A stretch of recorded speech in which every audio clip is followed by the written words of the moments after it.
Hey, what's up, guys? Welcome into a brand new episode of the RSL Show. I am the host, Alex Napolis. Standing alongside me is Joshua Clark and Andy Munoz. Josh, how you doing, man? I'm excellent, Alex. How are you? Doing good.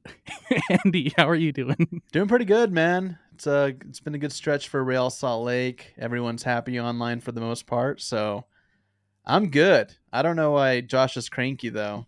I haven't had some caffeine in a little bit. Let's jump right into it. Let's talk about the good vibes and the good performances that we just saw Real Salt Lake have at Philadelphia, an incredibly difficult place to play in this league. And Real Salt Lake walked in there and walked out with 3 points. Got to start with the starting 11. Back to a little bit of a normal starting 11, considering that Glad and Vera were back.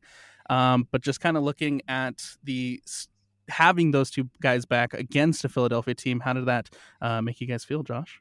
Oh man, it made me feel so much better than the game prior. You know, having two guys that kind of struggled together last year, but have really come into their own this year.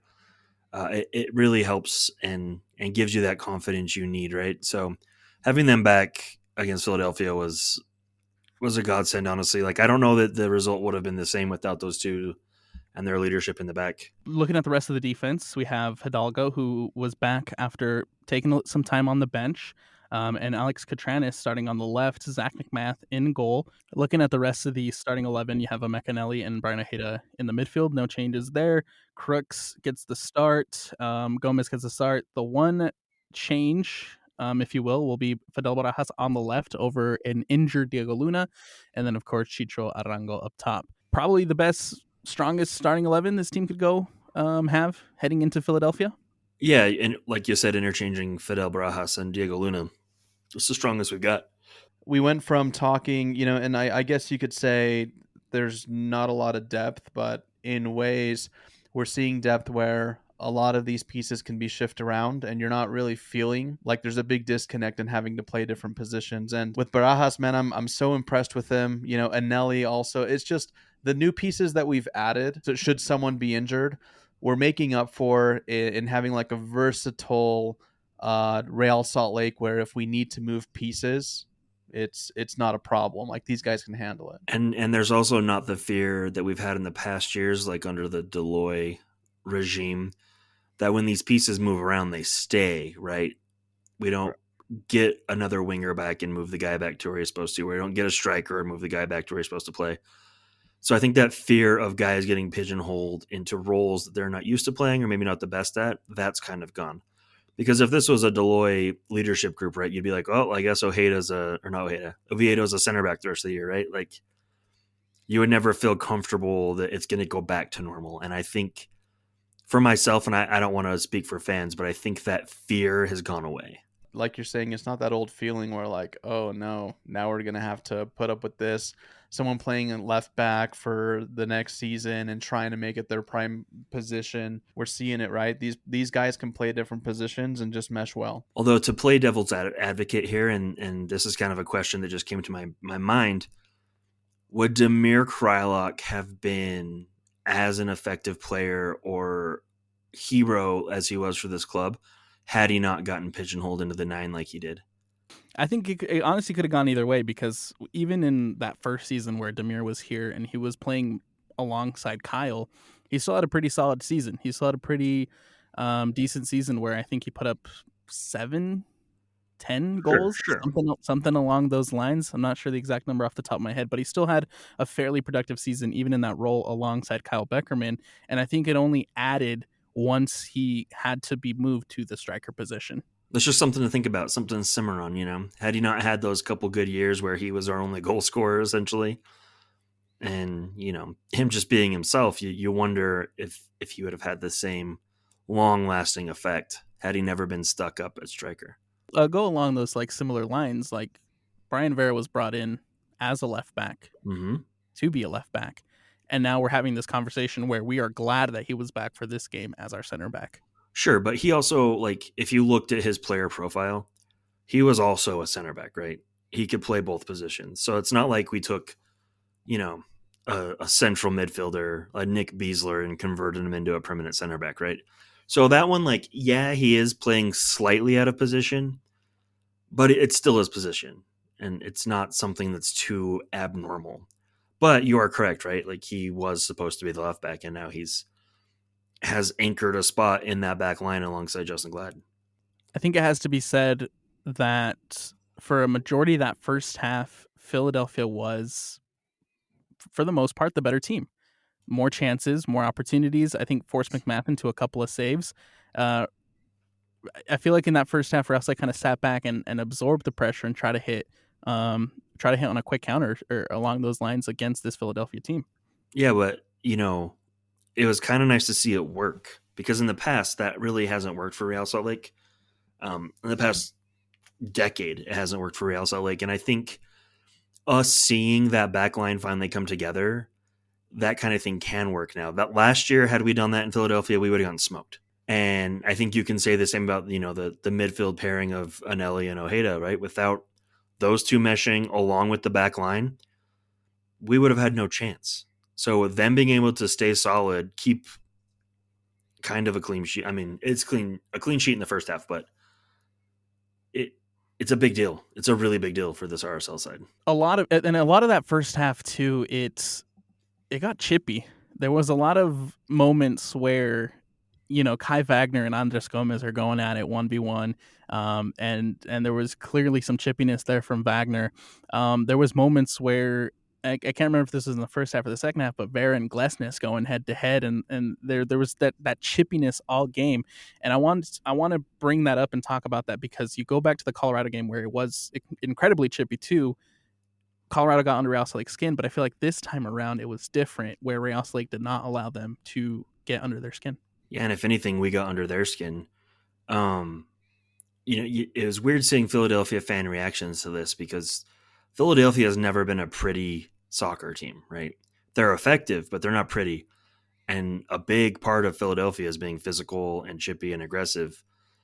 So I think someone just knocking them back, right, and doing it to them completely threw them off, and they didn't know how to react. That's being said for the players. That's being said for the fans. They just aren't used to getting hit back in the mouth, right, per se. Usually they do the hitting. So props to Real Salt Lake for going out. They didn't let the referee bother them. They didn't let the hard tackles bother them. They were smart. Sure, there were some yellows, but I'm fine with every yellow we really gave away. So, yeah, and I think seeing Real Salt Lake with that bite again, it is so refreshing, right? We haven't really seen us have a bite since Everton left, right? And before that, it was Kyle. So it's kind of refreshing to see RSL not being afraid to stand up to, the favorite teams. What we're seeing with this squad are a lot of mature tones. We're going to talk about it later. Catranes adds an entire different element. And Nelly, for as young as he is, he exudes also a lot of professionalism, a lot of maturity, even Barajas, right? So we don't have this problem where we've got exceptional talent with immaturity that we've seen in the past. We have a blend of top talent, people who can do extraordinary things. We're going to talk about Catranes, like I mentioned, but the attitude is correct. And I don't know if that's something that Pablo is instilling. Maybe he's got more buy-in. Maybe we finally got some of those toxic elements or that toxic immaturity that we've seen for so long, because right now it's clicking, and obviously the results are speaking for it. So yeah, it's a whole different RSL squad. Before we get into the goals, there was a moment too in that first half where Chicho Arango got that yellow card for going after the official, and I think that boils in a little bit to the chippiness. But what was your guys' feelings for that reaction from Arango at the official and getting that yellow card? This is one of those situations where if he's not on your team, you absolutely hate him. But I love it, right? We used to see Kyle do this. We've seen players over the history of RSL do this. And what he's doing is setting the tone, right? He's not letting, like we talked about earlier, Philadelphia dictate the chippiness of the game. He's giving a ref an earful, telling him he's made a mistake. And I know there's times that's not, what you want your captain to do, but he's the captain. He needs to be in that ref's ear and he needs to be setting the tone for his team and letting everyone know we're not backing down today. You're seeing a confident Real Salt Lake that is ultimately not taking any of the bullying from a team like Philadelphia, but also not taking the BS from the refs. Like we know we're sitting up top. We know we're playing really good football.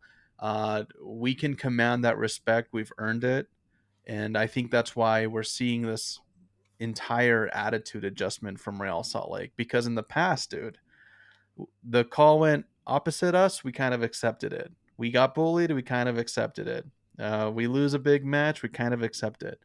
I feel like Chicho is really stamping his whole aura on this team, and the guy wants it.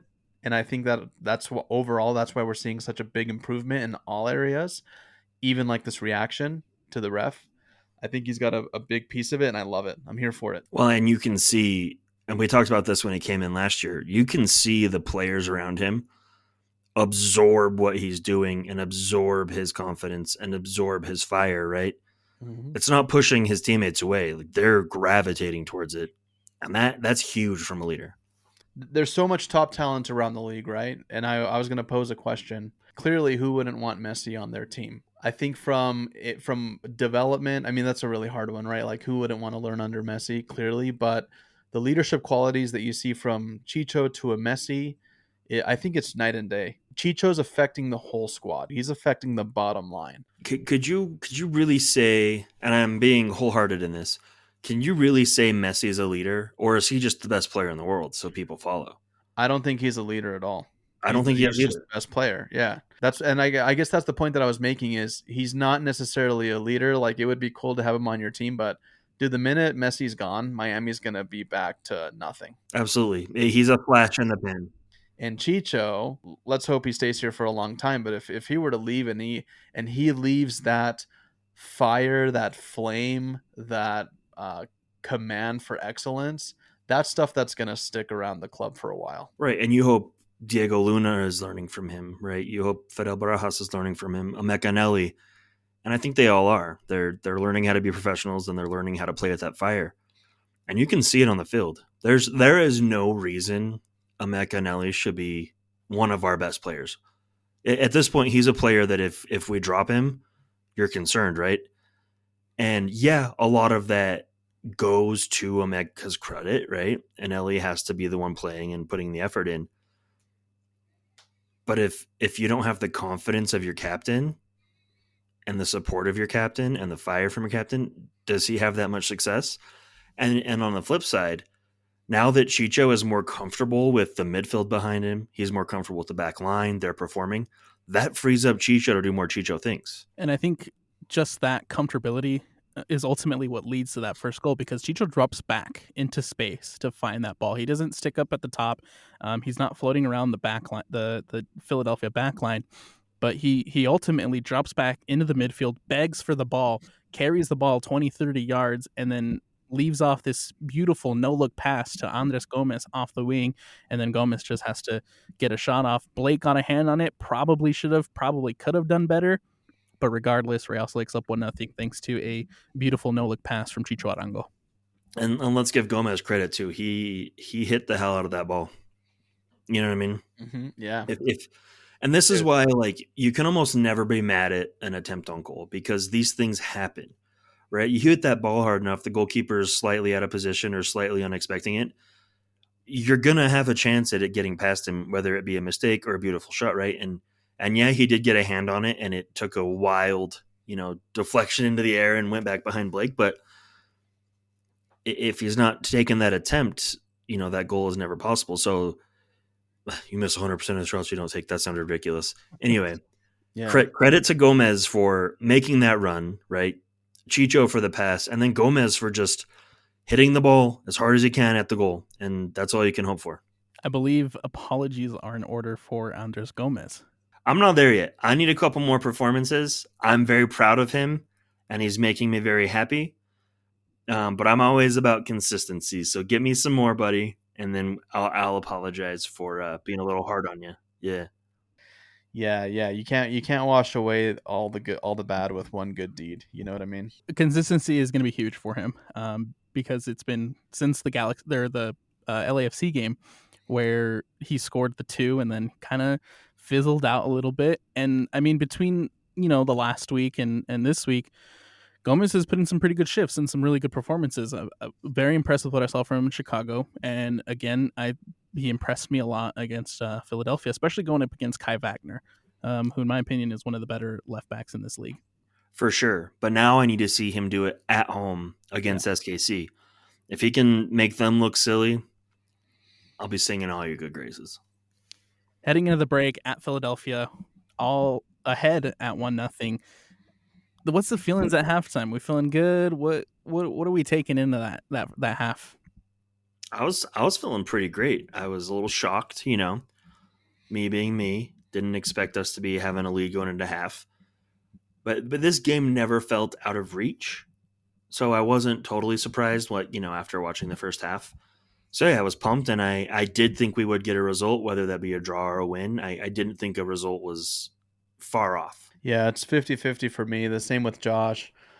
Just because, we've expressed clearly everyone knows that this is an informed team doing really well on the road. So I wasn't really shocked that, 50-50, right? Like we're shocked that we're up 1-0 at the break, but also I think there's that realism because let's face it, we've all been fans of this club and we know that a 1-0 lead is not comfortable for Real Salt Lake. We could easily drop that 3-1, 4-1 with, some bad defense. But still remained optimistic at the half. Like I said, the new flame, Chicho leading everybody, it felt nice and couldn't predict or expect what we got in the second half. Coming right out of the gates, Gazdag goes up against Vera and scores one of the weirdest goals that I've ever seen. It was a good goal. It was a nice goal with the little heel flick. Yeah. But the situation to get into that goal was just odd. And I don't know which one was more of a freak goal. Was it Gomez's deflection or was it Gazdag's deflection that ends up getting him with a back heel to score a nice goal? I'm gonna give it to Gomez because Gazdag's obviously an incredible player for Philadelphia. He's been doing his thing for a while. And Blake's a great goalkeeper, so that one's more unexpected. His goal was just pretty.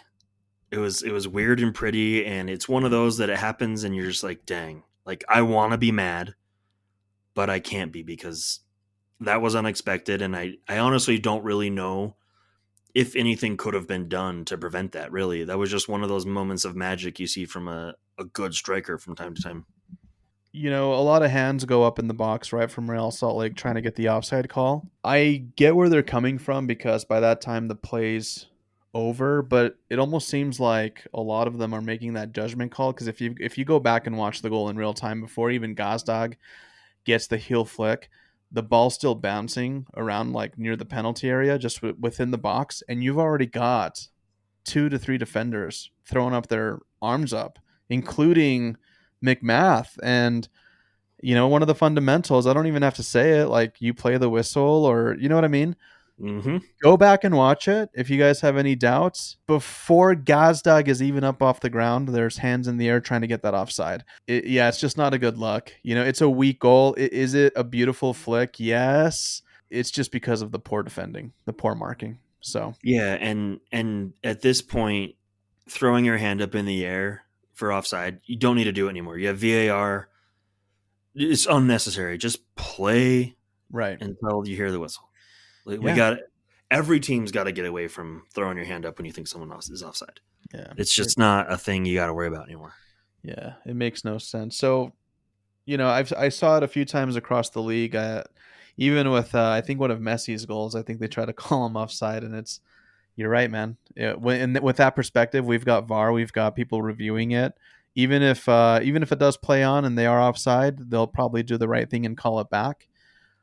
So that's actually really good perspective, good insight. I'd like to see get away from that. It's just it doesn't do you any favors anymore. Maybe in the past impulsively you could have gotten a ref to also raise their flag up, but it's obsolete now. It doesn't matter. Yeah, if anything, it's a detriment now Yeah, because Well, you're losing your focus. yeah. and, And you're and I kind of think signaling like, hey, the play's over. So then your other defenders just give up too, and they just it's like, bro, it's been happening for so long. We see it, right? But go back and watch that replay, and you'll see these guys just stop playing. All 5 of them. Yeah, including Yeah. McGath, dude. Yeah. McGath's got his hand up. It's crazy. it's defense 101. You don't stop until the whistle is blown. And even if there is any doubts, as Josh mentioned, there's VAR. Let the officials check. The officials are instructed not even to throw up the flag if there's any doubt. If there's any doubt in the official's mind, you're not supposed to even put up the flag, and they'll check it after. And I think Real Lake, just stop playing. And I think there was an opportunity there to clear the ball and maybe avoid that, but nonetheless, Gazdag flicks it in. It's 1-1. And from there, the second half kind of feels like it went into a lull. Real Lake wasn't threatening as much.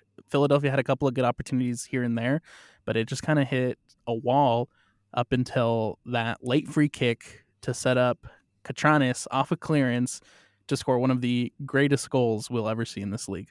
Before we even talk about the goal, can we talk about what a signing he's been? Oh, dude. I mean, 2 game winners Yes. from a left back. He's like Both bombs. yeah. He's like the Scottie Pippen to the Michael Jordan, bro.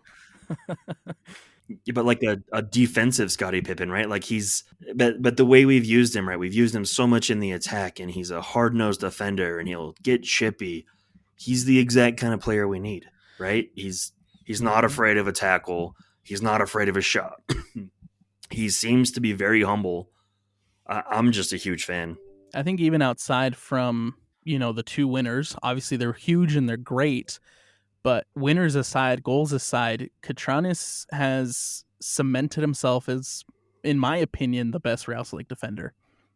The way he's able to cut off the passes, the way he's able to just cut off attacks on the wings, the way he pushes forward into the attack as well, he's made himself incredibly invaluable to that defense, and I love the fact that we were able to bring him in because even just from before looking at this signing, it screamed.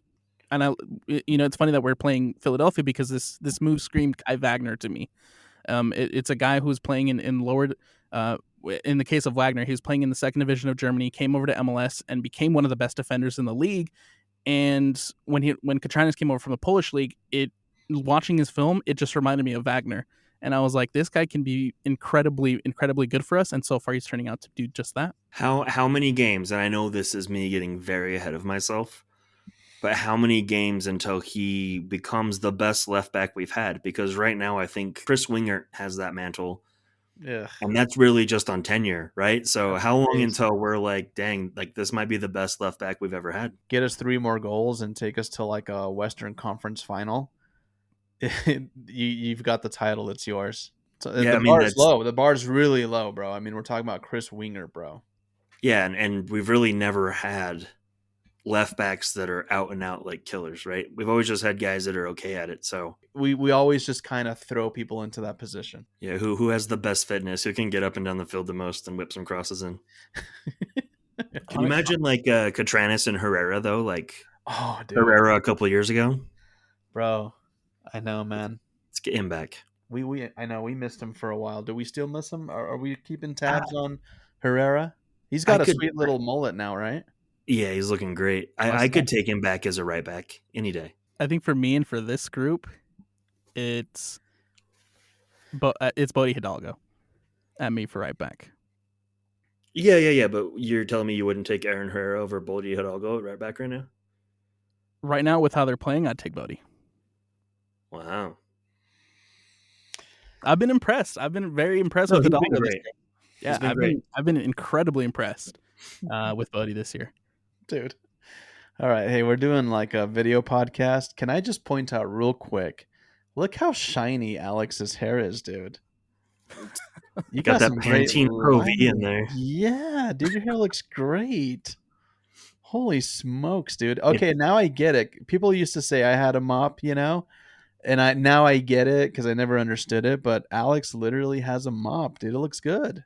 It's looking more like Lego hair though because it's shiny like the plastic. I took I took some pictures the other day, and I was looking at them, and I was like, dude, I got a helmet on my head at this point. Yeah. It Yeah. is an Look, actual. dude, like one day you kind of, you just get a little cut, thin it out a little bit. It's easier on your neck for sure. But anyways, dude, hey, why don't you walk us through the form of the goal and talk about the strike?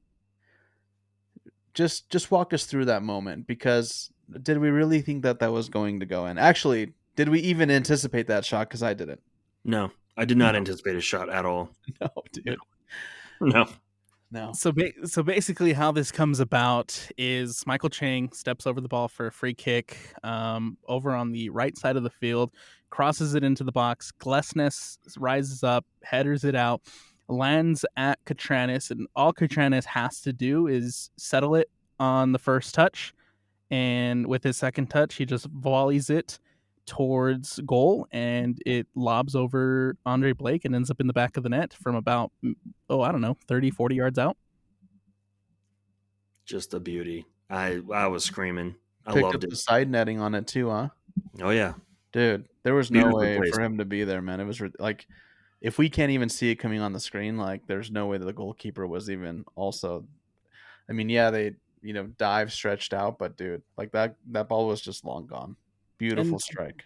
And to be honest, like when that volley came off his foot, I didn't think it was going in, because I didn't think there was enough power behind it. But he picked off the perfect spot for Andre, in a position where Andre Blake couldn't get to it, and it just ends up in that side netting for the, like I said, one of the best goals we're going to see this year. It's so ridiculous, dude. That's like a play like you hit at recess and the bell rings and everyone's got to go inside, and like you'll remember that moment forever from 5th grade. Right, Josh? You had those. Oh, You yeah. had buzzer beaters, right? Yeah, dude. Absolutely. That's what that felt like, dude. I was like, bro, like that's good. He'll remember, dude. And to do that, man, and amazing. the celebration. Yeah, dude. The calma. I was about The to say, chill how about out. that celebration? Love it, dude. I mean, what a better way to fuel. And obviously you could see why the Union fan base is just bent over it, right? It's just it's all a thing of beauty, man. Great squad, great coaching, great show out, great win on the road. Pick up MLS goal of the week, why not? Like, dude, Team of the week. we're excelling in all areas right now. It's crazy. Let's all knock on wood, guys.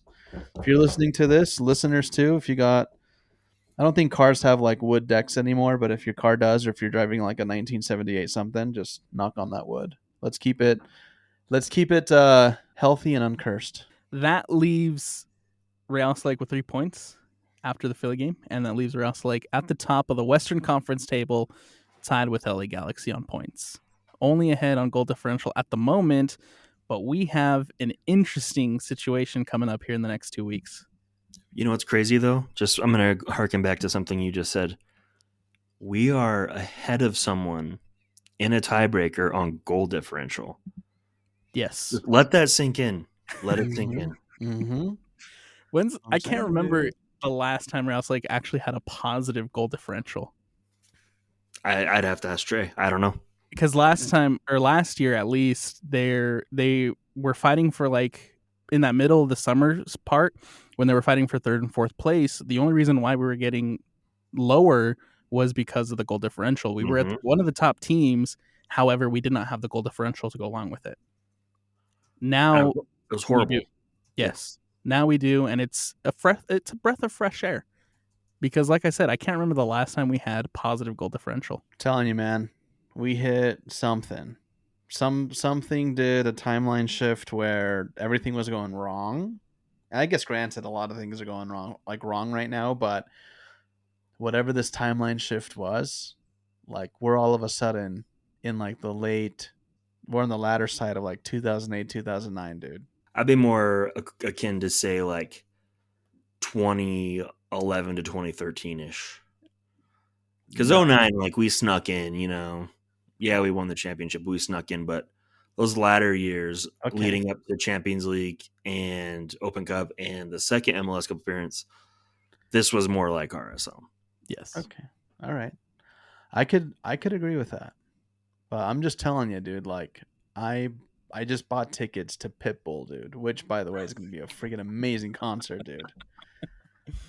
Some Dale, dude. Crazy. Bro, oh my gosh, who's ever listening to this from the club, you have to get Pitbull a freaking Real Salt Lake jersey and put Dale on the back. Are you kidding, dude?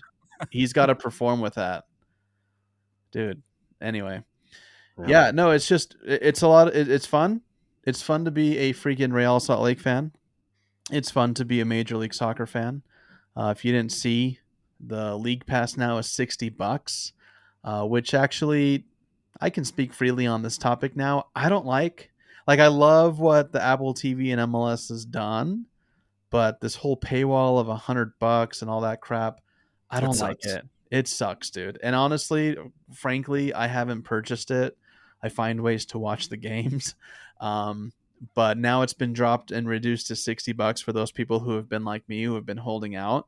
Um, but anyways, it's a really annoying way to watch sports. But Yeah, I think the most annoying part about that is we're gonna ride this wave for a little bit. I agree that I do love the product they're putting out, but for a lot of my coworkers who they're interested in soccer but they don't love it, right? And I'm trying to get them into it.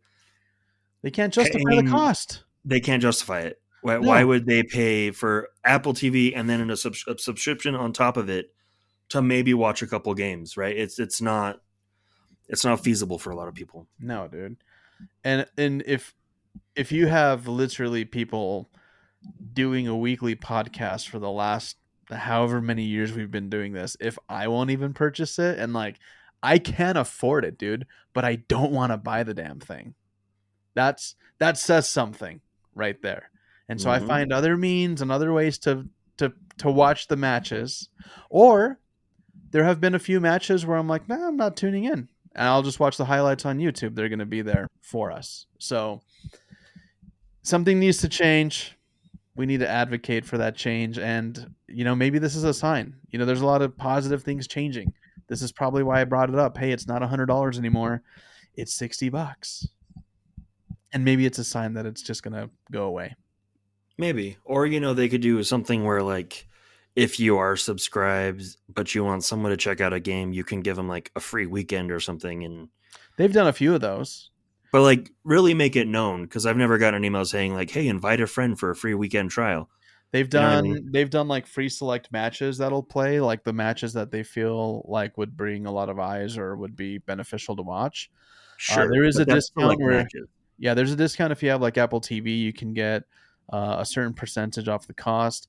I think also there's a plan where you can only purchase or where you can elect to only purchase playoff matches once it gets to that. That's significantly lower, obviously, but as a whole, dude, I agree with you, man. All these streaming services and then paywalling to watch sports that literally should be public. I'm just over it, man. I'm just over it. All matches this weekend for free on Apple TV. Nice job, dude. Um, Looking ahead though, we have an incredibly rough stretch of matches coming up in the month of May, where Real Salt Lake is basically playing a game every Wednesday and every Saturday.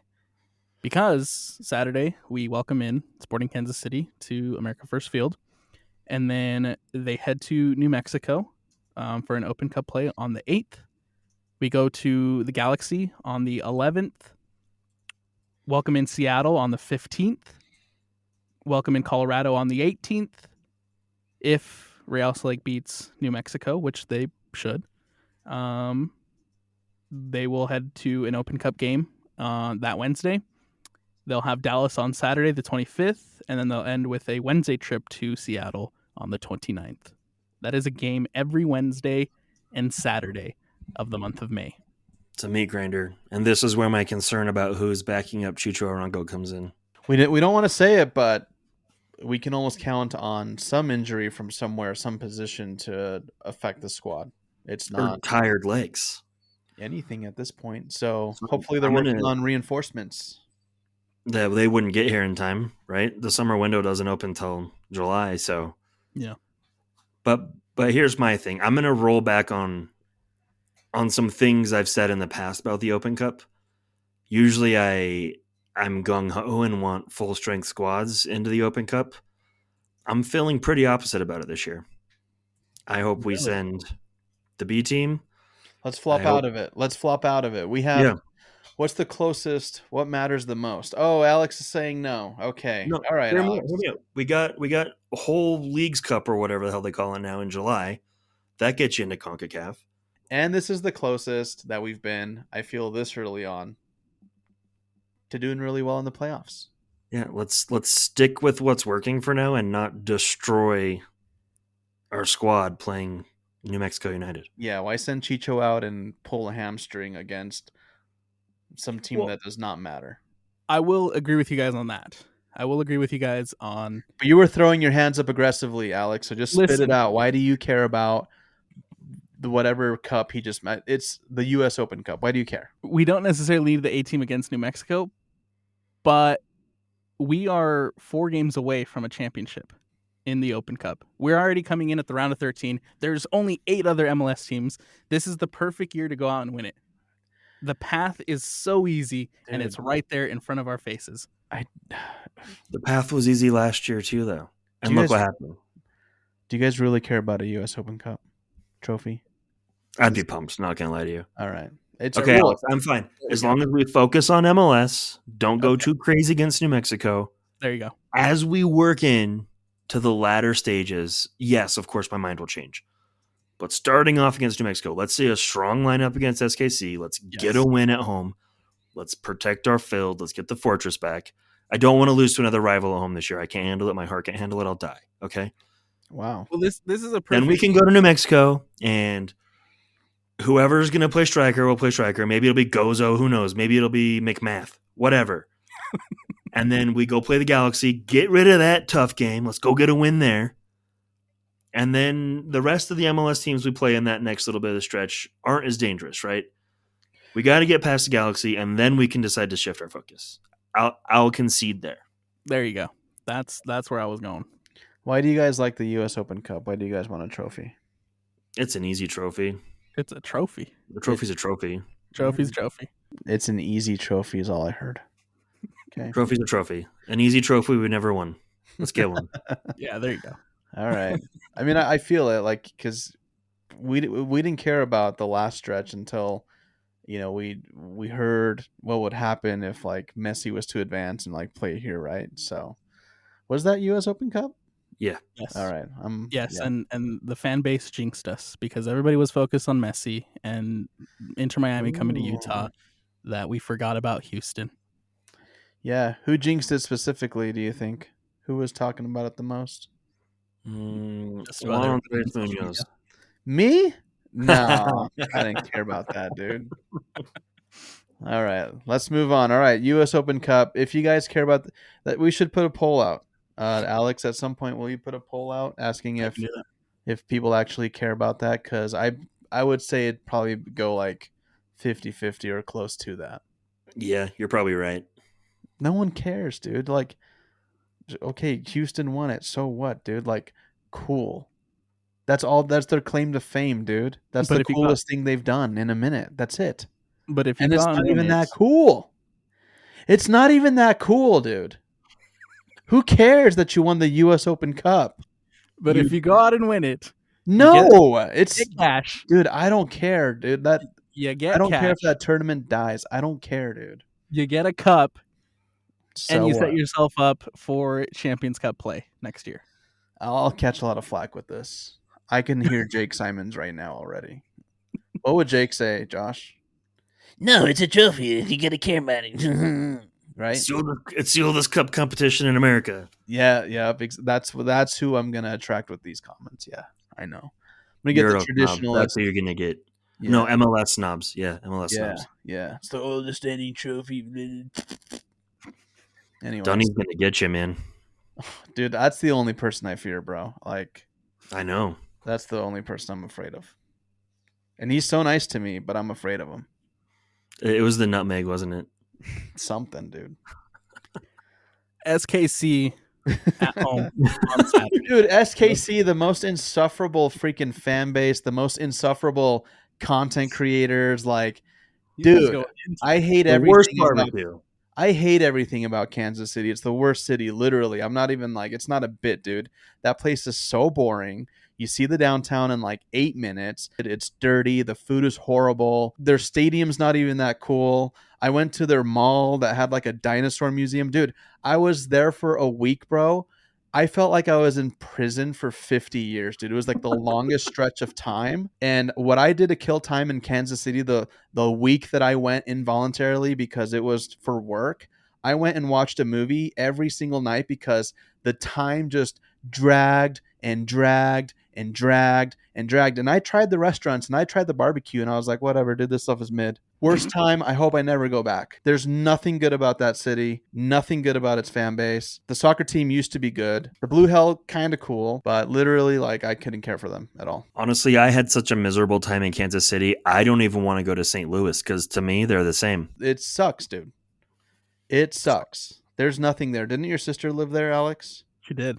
Talk to her, bro. I bet she would say it sucks. So I was going to ask you guys the question: is Sporting Kansas still a rival? What do you think? But I think I got my answer from that. I obviously hate the Rapids with everything in my being, but Kansas City, I hate them more. Yeah. There's nothing good about them, dude. And honestly, I think once Peter Vermes is gone, some of that will go away.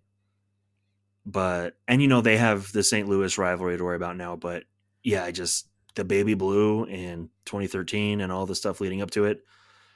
Benny Feilhaber, like I can't. I hate him. Can't do it, man. And I would say St. Louis all around, a way better program, beautiful stadium, way better fans, probably a way better city. I'm sure the food's great. I would love to go there.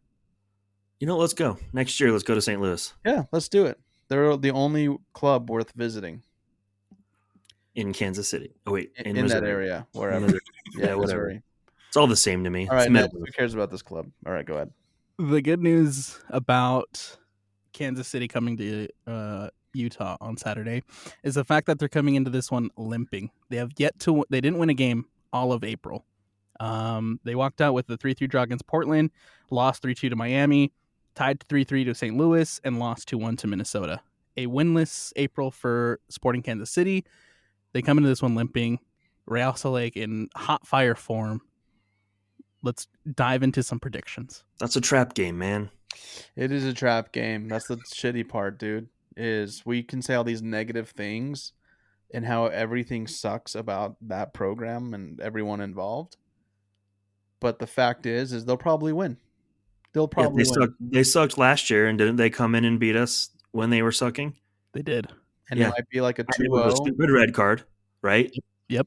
Again, that's all that could happen, right? Someone could get a red card in the second minute again, and then it's a bad game to watch. Anytime SKC's here, I expect something stupid to happen and it being a crappy game to watch. I hope it's not. I hope we pummel them at home and get everyone even more stoked on this squad. That's what needs to happen, but I can't confidently say it will. We're just jaded, dude. So jaded. Jaded. It's obvious. I'm going to be the opposite, and I'm going to say that Real Salt Lake wins.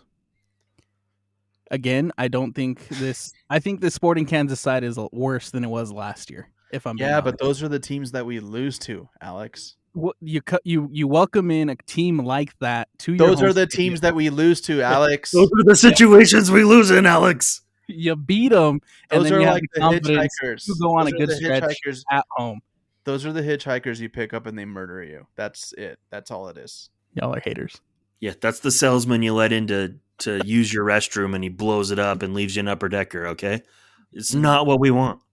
I want a good SKC. Yeah. Right? I want SKC from 4 years ago. On the road. That should beat us. And we beat them and they're not expecting it, right? There's nothing worse than losing to a rival, just like with Colorado, when you're the better team.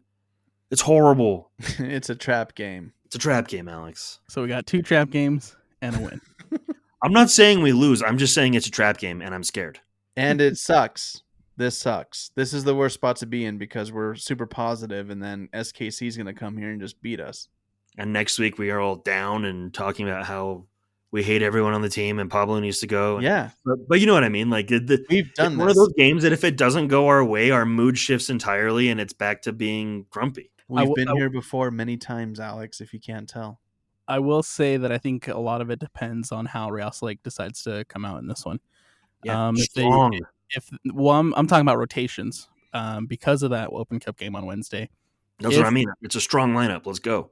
If Mastroeni decides to rotate and save some of those quote unquote A team players for Wednesday, it could get tough. But if RSL decides to come out with the strongest lineup against Kansas and decides to maybe rotate a little bit on Wednesday instead, Real Salt Lake should get the 3 points at home. I want to see hard fouls in the beginning. Just come out and start bodying people. Yeah, set the tone. Yeah, literally. Like throw some Catranis takes out Johnny Russell immediately. Yellow card. Draw a yellow. Yeah, draw a yellow. Like everyone draw a yellow. Maybe not everyone. Some people. What are some positions, Alex, you would be okay with them rotating on Saturday without hurting our chances? On Saturday? Yeah, I've got a couple that I'd be okay with seeing. Gavin? I'd be fine with Gavin. I'd be fine with Brody coming in for Hidalgo. I think they're pretty interchangeable. Yeah. I'd be fine with maybe Palacio getting some minutes. Mm-hmm. And here's my crazy one. I want to see Gozo get the start. If we're going to go that route. It plays for who? It plays for who? Barajas or Gomez. I don't really care.